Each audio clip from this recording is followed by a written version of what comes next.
Hello, welcome to my another mini blog. কার কার আমার মতো ঘুম থেকে উঠেই স্নান করার অভ্যেস আছে কমেন্টে জানিও তো। তারপর চলে গেলাম পুজোর ঘরে নমস্কার করতে। তারপর এসে খেয়ে নিলাম এক টুকরো হলুদ, একটু গোলমরিচ আর কারি পাতা, যেটা বাবা প্রত্যেক দিনই আমাদের জন্য রেডি করে রাখে।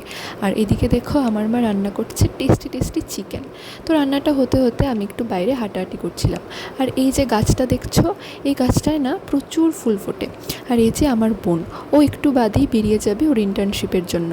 আর এদিকে দেখো আজকে মা কত কিছু রান্না করেছে, চিকেন, ভাজি, ডাল, গোদক।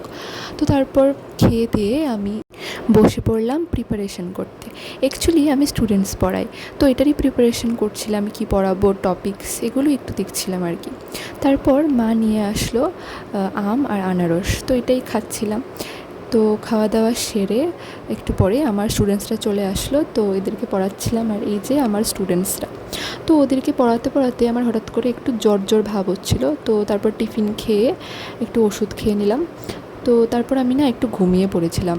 তো ঘুম থেকে উঠে ডিনার সেরে এসে চুল টুল বেঁধে বসে পড়লাম একটু পড়াশোনা করতে। তো তারপর আর কি, পড়াশোনা সেরে ঘুমিয়ে পড়লাম।